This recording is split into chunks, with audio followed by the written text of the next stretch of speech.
18 de junio de 1943. 4:10. 30 kilómetros al sur de Velikiye-Luki, frente oriental. El primer proyectil de mortero soviético impactó en la línea de árboles congelados con un destello blanco nítido que iluminó la posición avanzada alemana durante una fracción de segundo. El suelo, congelado a una profundidad de 40 centímetros, vibró al atravesarlo las ondas de choque.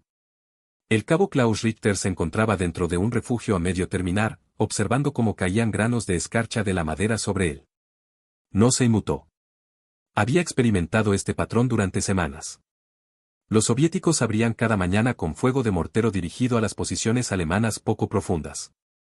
La doctrina estándar requería que los hombres profundizaran sus trincheras, ensancharan las vigas de soporte de madera y reforzaran la cubierta superior con troncos cortados. Los hombres intentaron obedecer, pero la tierra congelada detuvo las palas y las hojas de sierra crujieron por el frío. Los proyectiles de mortero seguían llegando. La tasa de derrumbe seguía aumentando. Cada explosión lanzaba astillas y tierra congelada por los aires. Cada derrumbe se cobraba otra vida. El batallón había sufrido 27 bajas en 8 días. La mayoría se perdieron debido a fallas en los techos de los refugios, impactados por proyectiles de mortero de 82 y 120 milímetros. La madera utilizada para reforzar los techos se había vuelto quebradiza. La humedad atrapada en los troncos se congeló y debilitó su estructura interna. Richter había visto 3 refugios derrumbarse en una mañana. Vio a un sargento aplastado bajo una viga que se partió por la mitad. Vio a hombres desenterrar a sus camaradas con las manos desnudas hasta que les sangraban los dedos. Veía el miedo en sus ojos cada vez que entraban en un búnker. Se suponía que la cubierta superior los mantendría con vida. En cambio, se había convertido en un riesgo. Richter había pasado su vida civil en Baviera administrando una gran fábrica de hielo comercial. Supervisaba la cosecha, el almacenamiento y la entrega de hielo para cervecerías. Trabajaba con bloques de hielo cada temporada. Entendía cómo cortarlos, moverlos, fusionarlos y apilarlos sin que se agrietaran. Conocía la densidad del hielo compactado. Sabía cómo el hielo distribuía la fuerza al ser golpeado. Sabía que las capas gruesas y uniformes de hielo absorbían el impacto de una manera que la madera no podía.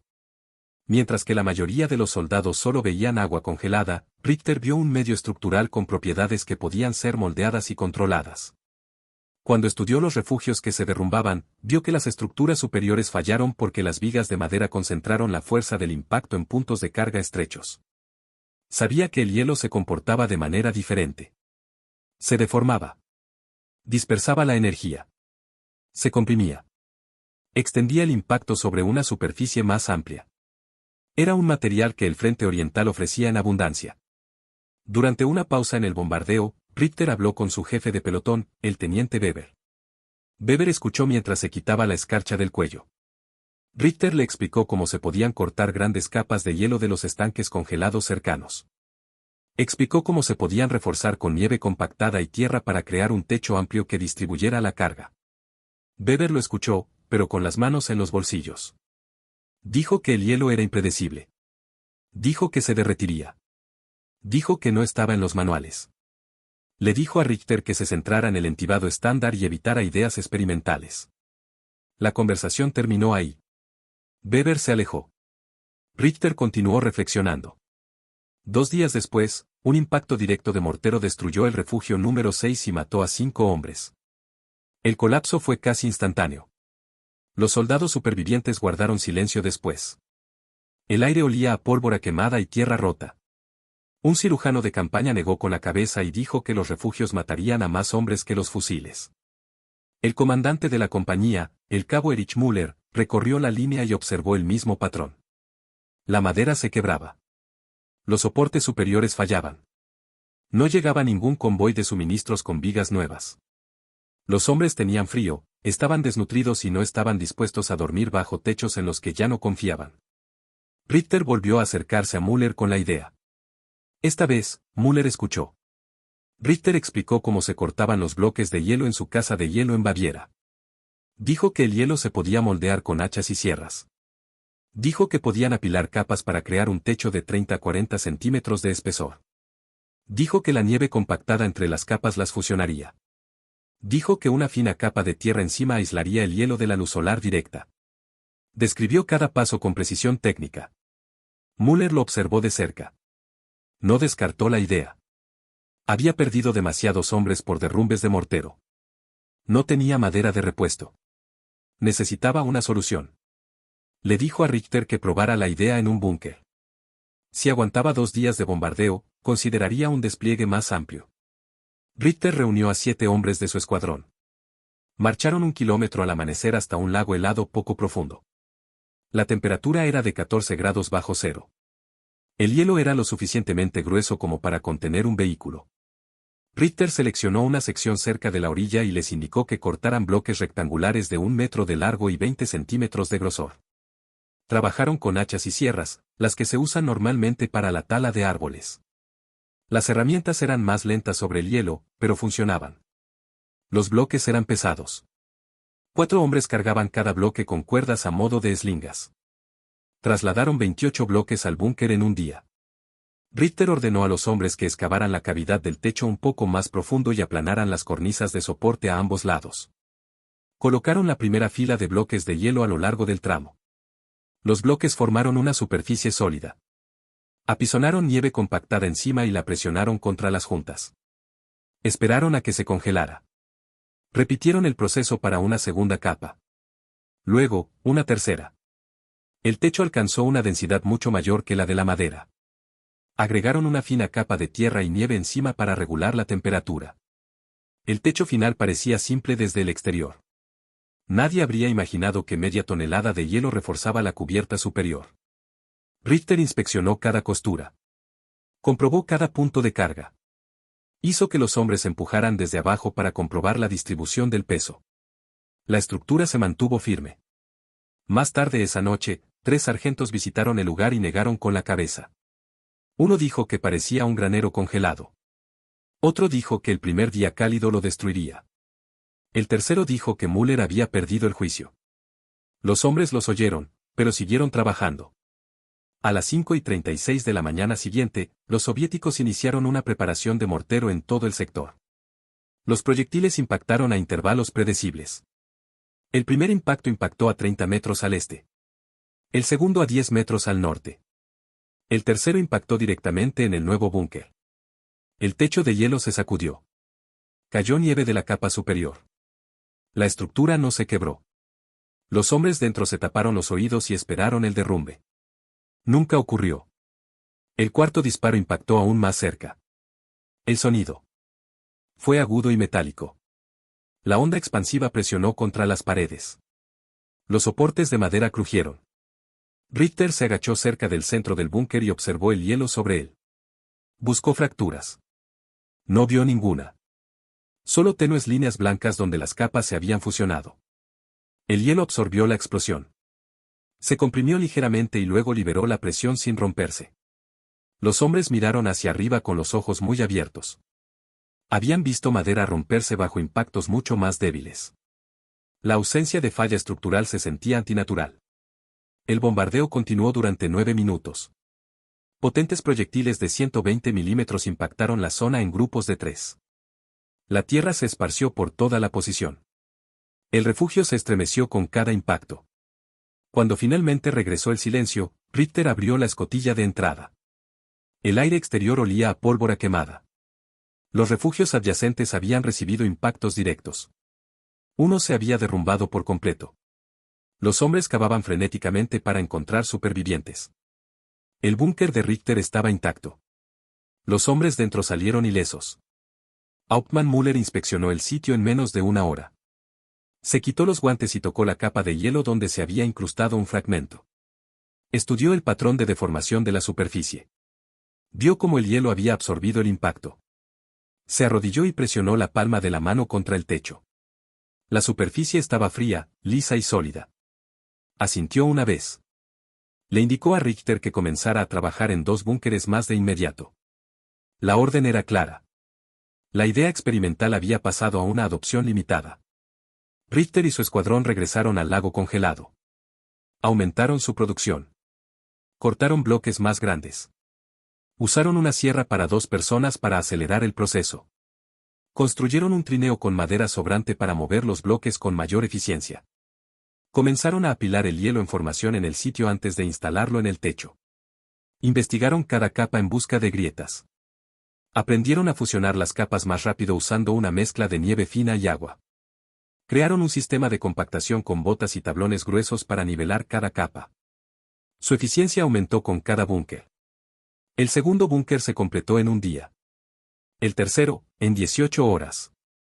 Más hombres se ofrecieron como voluntarios para ayudar al ver los resultados de primera mano. Los soldados que antes se habían burlado de la idea ahora hacían preguntas. Inspeccionaron las vetas de hielo. Observaron cómo los hombres fusionaban las capas. Preguntaron sobre el grosor, el peso y la estabilidad térmica. Richter respondió a cada pregunta con detalles prácticos. Explicó que la densidad del hielo aumentaba cuando la nieve fina llenaba los huecos microscópicos. Explicó que la resistencia a la compresión aumentaba cuando las capas se congelaban formando una sola lámina. Explicó que una capa delgada de tierra ralentizaba el derretimiento durante el día. Para el quinto día, la compañía contaba con 3 búnkeres de hielo operativos. Cada uno tenía paredes reforzadas con madera, pero techos construidos completamente con capas de hielo. Las estructuras parecían extrañas para los oficiales acostumbrados a la doctrina estándar. Parecían demasiado simples. Parecían demasiado improvisadas. Sin embargo, resistieron. Los soviéticos reanudaban sus bombardeos cada mañana. Sus observadores de artillería habían aprendido las coordenadas exactas de las posiciones avanzadas alemanas. Cada descarga seguía un patrón. Primero los morteros de 82 milímetros. Luego, los tubos más pesados de 120 milímetros. Finalmente, la artillería dispersa, si estaba disponible. El objetivo era romper la línea defensiva antes de lanzar un avance de infantería. Esta táctica había funcionado repetidamente en el sector. Cada día traía nuevas bajas. Los comandantes se mostraron reacios a colocar hombres en los refugios. Muchos dormían en trincheras poco profundas. Esto aumentaba la exposición y bajaba la moral. Los nuevos búnkeres de hielo cambiaron el comportamiento. Los hombres comenzaron a ofrecerse como voluntarios para los turnos de noche dentro de ellos. Confiaban en la estructura. Comentaban que el techo parecía firme. Comentaban que el sonido de los impactos sobre ellos era menos amenazante. Comentaban que el hielo absorbía el ruido de forma diferente. Se sentían más seguros. La seguridad importaba. La moral cambió. El 22 de junio de 1943, a las 5 de la madrugada y 2, los soviéticos lanzaron una de sus descargas de mortero más intensas del mes. Los informes estimaron que se dispararon más de 100 proyectiles contra la cuadrícula de la compañía en 40 minutos. Un búnker construido con madera se derrumbó tras 2 impactos directos. 2 hombres murieron instantáneamente. 3 más resultaron heridos. Otra sección de la trinchera quedó arrasada. Las tripulaciones se apresuraron a rescatar a los supervivientes. Los búnkeres de hielo continuaron recibiendo impactos. Uno recibió un impacto directo de un proyectil de 120 milímetros que habría destrozado un techo de madera al instante. El techo de hielo se deformó. La capa superior se rompió en fragmentos. La segunda y la tercera capa resistieron. Cayó nieve en el interior, pero la estructura no se derrumbó. Müller permaneció afuera durante el ataque, gritando órdenes por encima del ruido. Observó cómo los búnkeres de hielo resistían mientras todo lo demás se tambaleaba. Tras el bombardeo, elaboró un informe de campo en el que se observaba una reducción de bajas en las posiciones reforzadas con hielo. El informe no elogiaba la innovación. Simplemente enumeraba los resultados: 3 búnkeres de hielo, 48 hombres protegidos entre múltiples bombardeos, 0 fallos estructurales. Recomendó la expansión. La noticia se extendió por todo el batallón. Oficiales de compañías vecinas visitaron el lugar para inspeccionar las estructuras. Algunos descartaron la idea. Otros solicitaron instrucciones de construcción. Otros solicitaron al propio Richter. Se convirtió en la figura central de un pequeño pero creciente cambio táctico. No lo llamó innovación. Dijo que estaban usando todo lo que el entorno les ofrecía. Aseguró que las capas de hielo se comportaban de forma predecible si se cortaban y se colocaban correctamente. Añadió que el suelo congelado era una amenaza, pero el hielo podía ser una ventaja. A principios de julio, la compañía había ampliado la construcción de búnkeres de hielo a 6 ubicaciones. La escasez de suministro persistía. La madera seguía siendo escasa. El hielo era ilimitado. Los trabajadores se adaptaron rápidamente al nuevo sistema. Usaban sierras con más frecuencia que martillos. Usaban bloques en lugar de vigas. Fusionaban capas en lugar de clavar tablones. El método requería más mano de obra, pero menos recursos. A medida que aparecían más búnkeres, los observadores soviéticos notaron nuevas formas bajo la nieve. Ajustaron la puntería. Intentaron impactos repetidos en las mismas coordenadas. Intentaron colapsar las estructuras por saturación. Los techos resistieron. Impacto tras impacto, las capas se comprimieron, se desplazaron y volvieron a congelarse. La integridad estructural se mantuvo estable. La capa de tierra impidió el deshielo durante el día.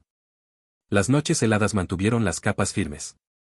La infantería dentro de los búnkeres sufrió menos lesiones. La sobrepresión de la explosión disminuyó. La penetración de fragmentos a través del techo cesó. Los hombres durmieron más tiempo. Comieron con calma. Planificaron las patrullas con más calma. Un techo estable mejoró todos los aspectos de su rutina. Incluso los veteranos más curtidos admitieron la diferencia.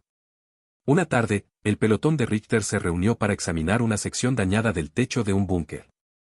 Retiraron la capa superior, donde un proyectil había impactado directamente. Debajo, la segunda capa mostraba una profunda hendidura. La tercera capa se mantenía lisa y sólida. La energía del impacto se había distribuido por toda la superficie. La madera nunca se comportó así. El hielo sí. Richter volvió a explicar la mecánica. Dijo que el hielo redistribuía la fuerza porque se comprimía uniformemente. Dijo que la madera se quebraba porque la carga se concentraba a lo largo de las vetas. Dijo que el techo de hielo convertía el impacto en deformación. Los hombres asintieron. Entendieron lo suficiente como para confiar en él. A mediados de julio, el Estado Mayor del batallón finalmente reconoció los resultados. Registraron las estadísticas de bajas de los últimos 30 días. Observaron que las posiciones con techos tradicionales de madera sufrieron 9 fallas estructurales bajo fuego de mortero. Observaron que las posiciones con techos reforzados contra el hielo no sufrieron ninguna falla. Observaron la diferencia en las tasas de supervivencia. Observaron la diferencia en la preparación. Aprobaron la expansión en todo el sector. La orden no mencionaba a Richter por su nombre, pero todos conocían su origen. La expansión requirió coordinación. No todas las posiciones tenían acceso a un lago o estanque congelado. Algunos lugares dependían de nieve compactada, formada en placas y saturada con agua por la noche para producir capas sólidas. Otras unidades desarrollaron sus propios métodos de corte. Construyeron estructuras sencillas para dar forma a los bloques de forma uniforme. Crearon trineos y sistemas de rieles para transportar grandes cantidades con rapidez. El proceso se volvió más organizado. Lo que comenzó como una improvisación desesperada se convirtió en una doctrina localizada. Richter continuó supervisando la construcción, pero sus responsabilidades aumentaron. Müller lo encargó del entrenamiento de equipos de otros pelotones. Les instruyó sobre las dimensiones de los bloques, el espesor adecuado de las capas y la preparación de las juntas. Les mostró cómo aplicar la nieve compactada de manera uniforme. Les enseñó a detectar microfracturas. Les explicó cómo sellar los puntos débiles con agua congelada durante la noche. Hizo hincapié en mantener una temperatura constante dentro del búnker para evitar un descongelamiento prematuro. Insistió en la correcta colocación de los soportes. Sus instrucciones fueron prácticas y claras. Los hombres le hicieron caso porque los resultados ya habían demostrado el método. El frente oriental se mantuvo implacable. Las temperaturas diurnas se mantuvieron bajo cero en la región durante la mayor parte del mes. Las noches fueron más frías. Las nevadas continuaban cada pocos días. Estas condiciones jugaron a su favor. El entorno mantenía los techos de los búnkeres sin esfuerzo adicional. Cada nueva descarga se convertía en una prueba. Cada prueba reforzaba la validez de la estructura. El 26 de julio de 1943, a las 4 de la madrugada y 48, la infantería soviética inició ataques de prueba, apoyados con fuego de mortero. Su objetivo era determinar si las trincheras alemanas se habían debilitado. Lanzaron ráfagas cortas y concentradas de proyectiles de 82 milímetros. El eco resonó en los campos blancos. Los búnkeres de hielo absorbieron los impactos. Las patrullas de infantería regresaron a sus posiciones sin bajas. Las unidades soviéticas informaron de un efecto limitado en la línea alemana. Los equipos de mortero aumentaron su cadencia de fuego. No lograron producir fallos estructurales.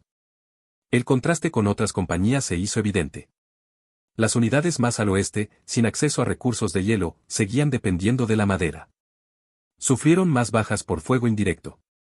Los informes se difundieron a través de los canales del regimiento. Algunos oficiales cuestionaron por qué no se habían utilizado antes las estructuras de hielo. Otros argumentaron que tales métodos eran circunstanciales. Afirmaron que la aproximación dependía de las condiciones meteorológicas. Afirmaron que el hielo era temporal. Mientras tanto, el sector de Richter continuó resistiendo con menos pérdidas. A principios de agosto, las temperaturas superaron brevemente el punto de congelación durante la tarde. Esto representó una nueva amenaza. Se formó agua de deshielo en los bordes de algunos tejados. Richter inspeccionó cada búnker. Observó que la capa de tierra sobre el hielo limitaba la velocidad de deshielo. Ordenó que se compactara nieve adicional alrededor del perímetro. Se aseguró de reforzar las entradas con ventisqueros compactados. Cuando las temperaturas volvieron a bajar por la noche, el deshielo se volvió a congelar. La estructura se estabilizó. Ninguno de los búnkeres falló. Durante este periodo, Richter redactó breves notas de campo para Müller. Describió las fortalezas y limitaciones de los techos de hielo. Afirmó que el método dependía de las heladas nocturnas para mantener su integridad. Observó que una capa de menos de 20 centímetros de espesor debilitaba la resistencia. Sugirió opciones de refuerzo alternativas para las semanas más cálidas, como añadir riostras de madera bajo el hielo. Müller envió las notas al personal del batallón. El personal copió la información y la incluyó en sus directrices defensivas informales. El método del hielo se reconoció como una improvisación táctica que valía la pena preservar, aunque se mantuviera como una adaptación temporal. Los soviéticos pronto reconocieron que algo había cambiado. Sus equipos de morteros aumentaron la precisión. Ajustaron la puntería. Se enfocaron en puntos fuertes conocidos. Sin embargo, los búnkeres seguían resistiendo. Un soldado soviético capturado afirmó posteriormente que creían que los alemanes habían instalado placas de acero u hormigón armado. Dijo que no entendían cómo los refugios sobrevivían a tantos impactos directos. Añadió que sus comandantes sospechaban un engaño. Ninguno imaginó capas de hielo. Durante un bombardeo el 11 de agosto, un proyectil de 120 milímetros impactó en la parte superior del búnker 3 con una fuerza suficiente para lanzar tierra 30 metros por los aires. Richter se encontraba dentro supervisando las reparaciones cuando impactó. La explosión lo lanzó contra la pared. El aire se llenó de polvo y nieve. El techo se sacudió violentamente. Cuando cesó el temblor, revisó el techo. La capa superior se había roto. Pequeños fragmentos cayeron al suelo. La segunda capa se había agrietado, pero permaneció intacta.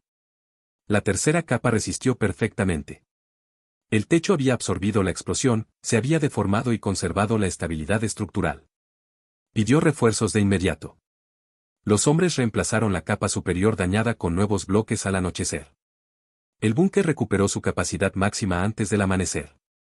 Incidentes como este consolidaron aún más la credibilidad del método. Los hombres vieron que los techos resistían condiciones que habrían destruido estructuras estándar. Ganaron confianza. Se comportaron con mayor seguridad. Creyeron que tenían la oportunidad de sobrevivir al siguiente bombardeo. El miedo nunca desapareció, pero disminuyó. A lo largo de agosto, Richter continuó perfeccionando el proceso. Descubrió que los bloques cortados a primera hora de la mañana eran más resistentes debido a las temperaturas más bajas. Observó que las capas más delgadas se fusionaban más rápido. Descubrió que una mezcla de nieve gruesa y nieve fina producía una mejor adhesión. Experimentó con patrones de capas escalonadas que aumentaban la estabilidad en tramos amplios. Documentó estos hallazgos y los transmitió a otras unidades. Sus notas fueron claras y prácticas. Müller finalmente le informó que el mando del batallón quería reunirse con él. La reunión tuvo lugar bajo una pequeña tienda de campaña. Mapas cubrían la mesa. Un calentador de queroseno titilaba en un rincón. Dos oficiales de Estado Mayor lo saludaron. Le preguntaron por sus antecedentes. Explicó su trabajo en la fábrica de hielo de Baviera. Describió el proceso de recolección. Explicó que su equipo había manipulado miles de toneladas de hielo cada invierno. Los oficiales le preguntaron sobre la física. Explicó la compresión, la distribución de la carga y la deformación por impacto. Preguntaron sobre la fiabilidad a largo plazo. Dijo que dependía del clima, pero que las condiciones actuales apoyaban el método. Le dieron las gracias. Dijeron que su contribución había reducido las bajas. Dijeron que sus conocimientos habían sido tomados en cuenta. Richter no reaccionó con orgullo. Consideró el método una simple necesidad. Dijo que los hombres necesitaban techos que no los mataran. Añadió que el hielo siempre había estado ahí. Solo que lo habían usado correctamente. Los oficiales asintieron. Lo despidieron. Al otro lado del sector, los soviéticos intentaron otro gran avance el 18 de agosto. El asalto fue precedido por descargas de mortero. Varias trincheras pequeñas fueron destruidas. Sin embargo, los búnkeres de hielo sobrevivieron. La infantería que se encontraba en el interior emergió ilesa y reforzó la línea. El asalto soviético se estancó. Los analistas observaron posteriormente que la reducción de las bajas alemanas durante la fase de bombardeo contribuyó a mantener la posición. Observaron que la moral se había mantenido estable. Observaron que la línea defensiva no se quebró. A finales de agosto, el clima volvió a enfriarse. Los búnkeres se fortalecieron aún más. Cuanto más grueso era el hielo, más efectiva se volvía la estructura. Los hombres bromeaban diciendo que la naturaleza se había convertido en su ingeniera. Richter no dijo nada. Se concentró en el mantenimiento. Revisaba cada techo a diario. Ordenaba reparaciones cuando era necesario. Mantenía la disciplina. Septiembre llegó con vientos más fríos que azotaban la línea de árboles. La escarcha se formaba más temprano cada noche. La nieve se acumulaba en finas capas sobre la capa de tierra de cada búnker. Estas condiciones estabilizaban aún más las estructuras. Los techos de hielo se densificaban. Pequeñas grietas se sellaban cada noche a medida que la humedad se volvía a congelar. Richter vio que las estructuras habían alcanzado su punto más resistente. Los hombres también lo notaron. Ya no dudaban al entrar en los búnkeres. Dormían más tiempo sin despertarse durante el fuego de artillería lejano. Confiaban en la integridad de la cubierta superior. Durante la primera semana de septiembre, varios oficiales nuevos ingresaron al sector. Inspeccionaron cada posición defensiva y tomaron notas. Al llegar a los búnkeres de hielo, reaccionaron con visible confusión. Algunos nunca habían visto estructuras así. Golpearon los techos con las culatas de sus fusiles. Rasparon tierra para examinar las capas. Interrogaron repetidamente a Richter. Querían saber el grosor, el origen y el tiempo de construcción. Respondió a cada pregunta directamente. Dio medidas aproximadas. Explicó el método de estratificación. Reiteró que el diseño dependía de temperaturas gélidas. Algunos oficiales asintieron en señal de aprobación. Otros expresaron su preocupación. Dijeron que el método no podía estandarizarse. Dijeron que dependía demasiado de las condiciones. Dijeron que carecía de doctrina oficial. A pesar de este escepticismo, los resultados siguieron guiando las decisiones. El batallón registró recuentos semanales de bajas. Las posiciones sin refuerzo de hielo seguían sufriendo derrumbes. Las posiciones con refuerzo de hielo no registraron ninguno. El contraste seguía siendo evidente. Los comandantes priorizaban la supervivencia sobre la ortodoxia. Las soluciones improvisadas a menudo producían ventajas mensurables. Este caso no fue la excepción. Los soviéticos se adaptaron. Los observadores observaron que la línea alemana absorbía mejor el fuego indirecto que antes. Modificaron sus tácticas. Se centraron en las posiciones de flanqueo. Aumentaron el uso de artillería en lugar de morteros. Pero la munición de artillería era limitada en la región. Los morteros seguían siendo su principal activo. Los morteros seguían dominando el campo de batalla cada mañana. Los morteros seguían impactando el sector de Richter. Los morteros seguían sin lograr derrumbar sus búnkeres. El 12 de septiembre, poco después de las 5 horas, comenzó un intenso bombardeo. Los informes estimaron que se dispararon más de 140 proyectiles contra la red. Varios refugios construidos por compañías vecinas se derrumbaron. Los equipos médicos trabajaron toda la mañana para rescatar a los supervivientes. Los búnkeres de Richter recibieron impactos directos en 4 tejados distintos.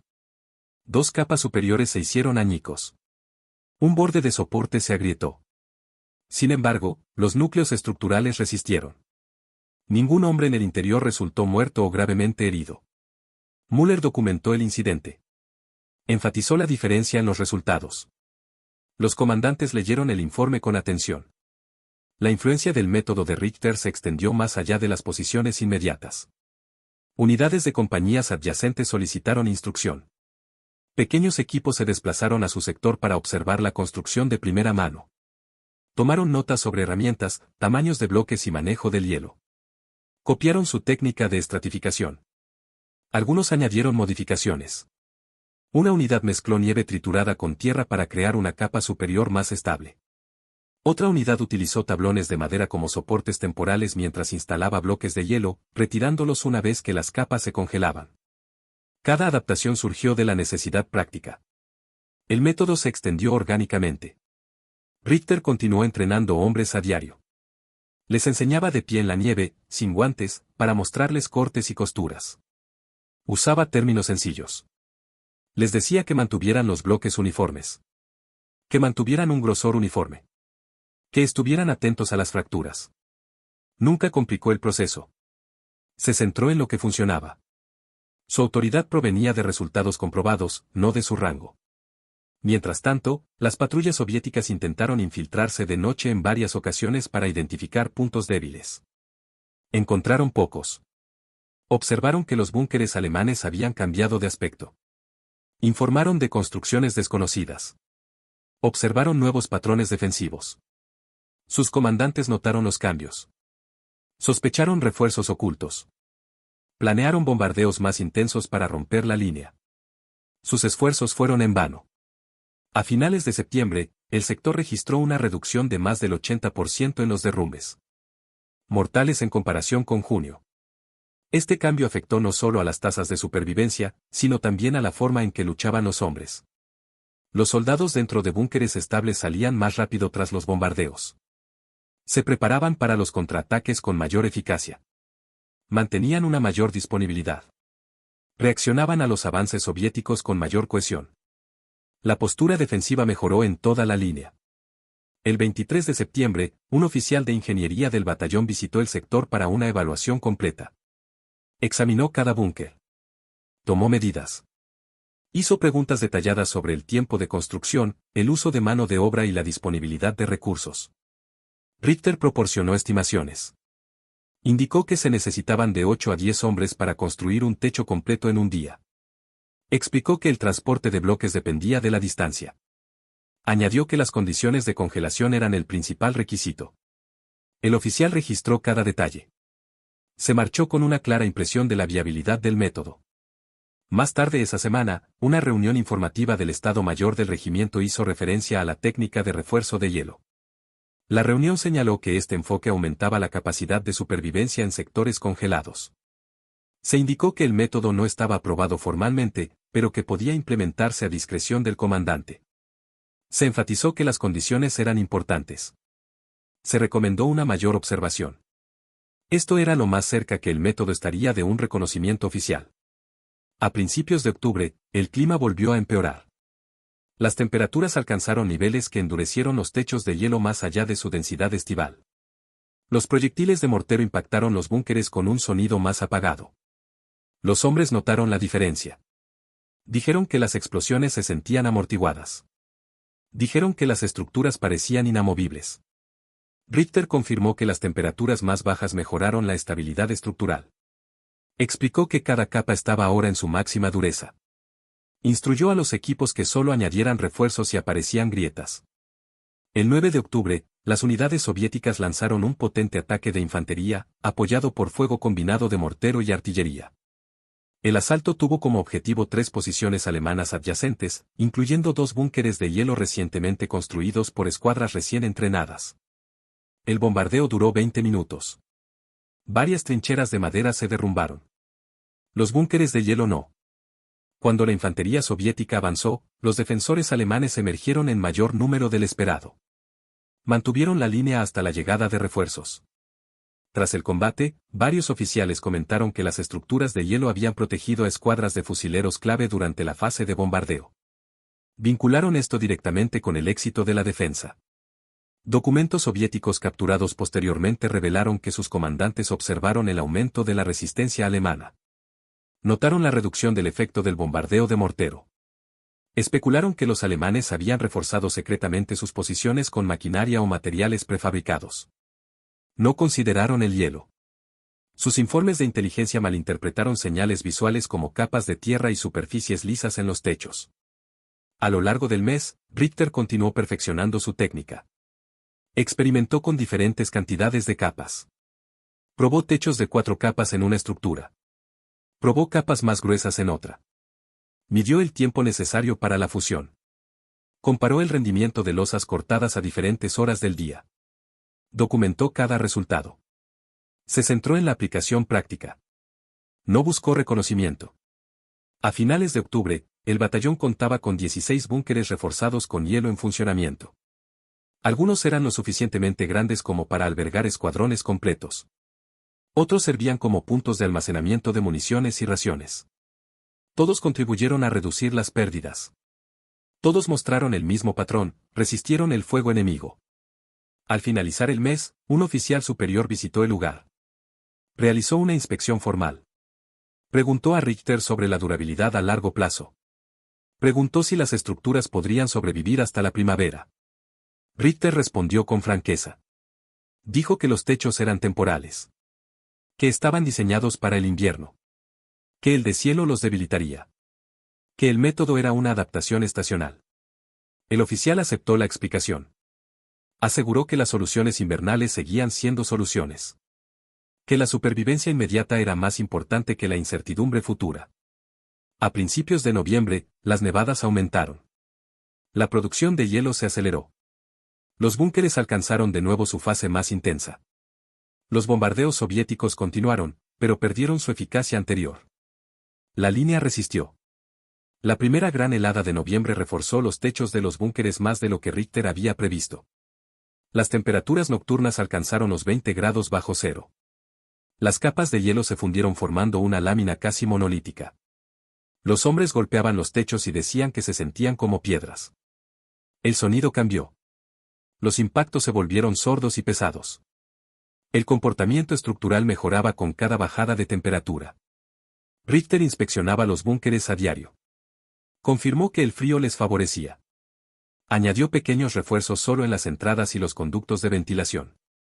El 11 de noviembre, los equipos de morteros soviéticos volvieron a cambiar de patrón. Dispararon en oleadas escalonadas.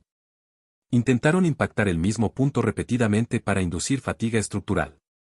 Los impactos hicieron que la nieve se desprendiera de los árboles circundantes. Los techos de hielo soportaron la tensión sin deformación visible. Un búnker recibió 5 impactos consecutivos en la misma zona. La capa superior se agrietó. La segunda capa se comprimió. La tercera permaneció estable. La estructura resistió. Los hombres en su interior resultaron ilesos. Los informes de los sectores adyacentes seguían resaltando el contraste. Las unidades sin búnkeres de hielo sufrían bajas frecuentes por derrumbes. Los comandantes en esa zona solicitaban madera adicional. Las líneas de suministro no podían satisfacer la demanda. El invierno ralentizó el transporte. Los vehículos se congelaban durante la noche. Los caballos se desplomaban de agotamiento. La construcción improvisada seguía siendo la única opción viable. El método de Richter proporcionó una de las pocas soluciones eficaces disponibles. A medida que más oficiales visitaban su sector, observaron la consistencia de los resultados. Estudiaron los búnkeres a la luz del día. Examinaron los bordes del techo. No observaron hundimientos. No observaron deformaciones. No observaron fallas catastróficas a pesar de semanas de bombardeo continuo. El método demostró ser duradero. Solo requería mano de obra, hielo y frío. Estas condiciones se dieron en todo el frente oriental. El 16 de noviembre, un ingeniero de campo realizó una prueba de resistencia informal. Le preguntó a Richter si podía golpear el techo con una herramienta de trinchera. Richter lo autorizó. El ingeniero golpeó la superficie 3 veces. El hielo no se quebró. Se abolló ligeramente. La abolladura se volvió a congelar en cuestión de horas. El ingeniero registró sus observaciones. Dijo que el techo se comportó como una placa amortiguadora. Aseguró que el método era una contramedida válida contra el fuego indirecto en condiciones invernales. Su evaluación circuló por los canales de ingeniería. A pesar de la creciente aceptación, algunos oficiales aún se oponían. Argumentaban que las estructuras temporales desperdiciaban personal. Sostenían que los hombres debían centrarse en el manejo de municiones y la rotación de trincheras. Afirmaban que el método carecía de valor a largo plazo. Müller ignoró estas objeciones. Vio los informes de bajas. Vio la mejora en la moral. Vio la estabilidad operativa. Continuó apoyando la construcción. A medida que se acercaba diciembre, las nevadas se intensificaban. Los techos de hielo se espesaban automáticamente. La humedad del aire se congelaba al contacto. Las capas de tierra se endurecieron. Los búnkeres se confundían con el paisaje. Los observadores no podían distinguirlos del terreno natural. Esto reducía la precisión del fuego enemigo. Un equipo de mortero soviético informó posteriormente que perdían los indicadores visuales de la ubicación de los refugios durante los meses de invierno. Disparaban a ciegas. Su precisión disminuyó. Las tasas de supervivencia alemanas mejoraron aún más.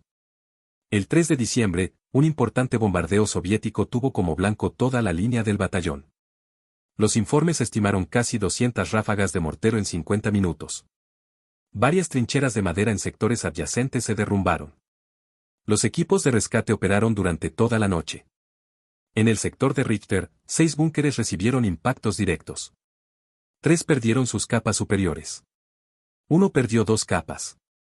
Todos sobrevivieron. Algunos hombres salieron con vida.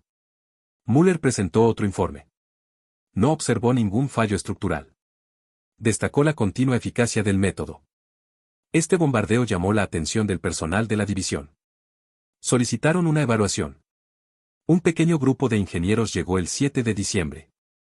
Entrevistaron a Richter. Examinaron las estructuras. Analizaron el tiempo de construcción. Examinaron la densidad del hielo. Registraron las temperaturas del aire. Preguntaron sobre la presión sobre los recursos. Richter respondió a todas las preguntas con claridad. Dijo que el método requería mano de obra, pero salvó vidas. Añadió que el entorno proporcionó los materiales. Aseguró que las estructuras no se habían derrumbado bajo ninguna descarga. Los ingenieros elaboraron un breve resumen. Afirmaron que el método era un refuerzo invernal eficaz. Presentaron el resumen al mando de la división. No se emitió ninguna directiva formal. El frente se estaba derrumbando en otras zonas. La división tenía preocupaciones más importantes. A medida que avanzaba diciembre, las unidades soviéticas se preparaban para las ofensivas invernales. El fuego de morteros se intensificaba. La presión aumentaba. Sin embargo, los búnkeres seguían resistiendo. Los hombres del pelotón de Richter empezaron a confiar en ellos para la planificación, no solo como refugio. Almacenaban munición en su interior. Tomaban notas de campo en su interior. Informaban a las patrullas en su interior. Los búnkeres se habían convertido en parte de la rutina diaria. Su fiabilidad moldeaba las operaciones. Una tarde gélida, Richter se encontraba frente al búnker 4 con Müller. Los copos de nieve flotaban en el aire. El viento traía sonidos de artillería distantes. Müller le contó a Richter que su contribución había salvado a muchos hombres. Richter dijo que simplemente habían usado lo que tenían a mano. Müller dijo que ese era el punto. La necesidad había dado el método. Richter guardó silencio. El ataque soviético del 14 de diciembre puso a prueba de nuevo los búnkeres. El fuego de mortero impactó la línea durante casi una hora. La infantería avanzó tras la barrera. Varias trincheras se derrumbaron. 2 nidos de ametralladoras fueron destruidos. Pero los búnkeres permanecieron intactos. La infantería del interior emergió rápidamente y reforzó las posiciones debilitadas. La línea resistió el tiempo suficiente para la llegada de refuerzos. Los analistas posteriormente atribuyeron la supervivencia de los búnkeres como un factor clave. Richter continuó entrenando a las nuevas unidades durante diciembre. Algunas eran tropas de reemplazo recién llegadas de Alemania. Nunca habían visto estructuras así. Preguntaron cómo el hielo podía detener un mortero. Richter hizo una demostración. Les mostró fragmentos incrustados en la capa superior. Les mostró marcas de deformación en la segunda capa. Les explicó la distribución de la carga. Convirtió el conocimiento práctico en instrucciones sencillas. Los nuevos hombres comprendieron. Confiaron en el método. A finales de diciembre, el sector contaba con 19 búnkeres reforzados con hielo operativos. Varios estuvieron en uso continuo durante más de 4 meses. Los hombres no reportaron fallas importantes. Solo informaron daños superficiales. Richter se aseguró de que todas las reparaciones fueran inmediatas. Mantuvo un estricto programa de inspección. Hizo cumplir la disciplina incluso mientras el invierno endurecía aún más las estructuras. El último mes del año registró grandes pérdidas en todo el frente oriental. La escasez de suministros se intensificó. La línea se debilitó en varias regiones. Pero el sector de Richter se mantuvo relativamente estable. La reducción de las bajas por morteros preservó la fuerza de combate. La preservación de la fuerza de combate fortaleció la preparación defensiva. Los líderes observaron el patrón. El reconocimiento informal aumentó. El propio Richter permaneció inalterado. No se atribuyó ningún mérito. Continuó trabajando con la misma constancia que el primer día que propuso la idea. Recorrió la línea. Inspeccionó cada búnker. Corrigió errores. Entrenó a sus hombres. Se adaptó a las condiciones. Su rol fue creciendo gradualmente, pero nunca formalmente. A medida que se acercaba enero, las temperaturas se mantenían bajas. Los búnkeres de hielo alcanzaron su punto máximo de dureza. Eran más resistentes que nunca. Los hombres bromeaban diciendo que solo la artillería podría romperlos. Y tenían razón. Enero trajo el periodo más frío del invierno. Las temperaturas nocturnas alcanzaron niveles que congelaron el metal expuesto. Los cerrojos de los rifles se trabaron. Los bidones de agua se rompieron. El aliento se cristalizó en el aire. Los búnkeres de hielo prosperaron en estas condiciones.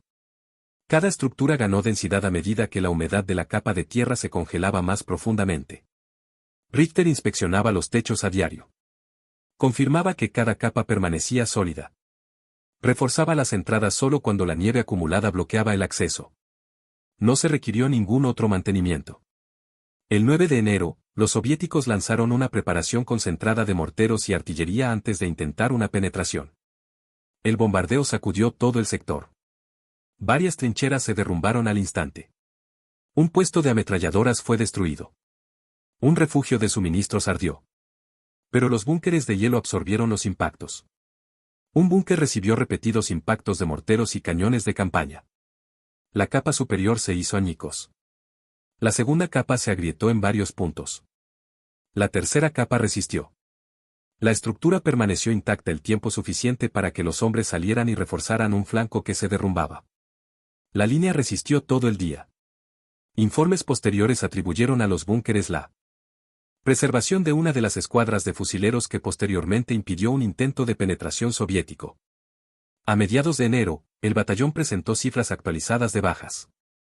En 7 meses, las posiciones que utilizaban el método de Richter no sufrieron bajas por colapso aéreo. Las posiciones sin refuerzo de hielo sufrieron más de 60. El mando notó este contraste. Comprendieron el impacto. No formalizaron el método. Simplemente permitieron que cada comandante decidiera. Las condiciones variaban en todo el frente. Solo los sectores congelados podían utilizarlo. Pero en esos sectores, los resultados se mantuvieron constantes. A medida que avanzaba el invierno, la reputación de Richter se extendió silenciosamente.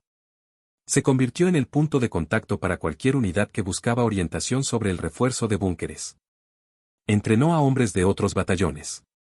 Les mostró el proceso. Repetía los mismos pasos cada vez: cortar temprano por la mañana.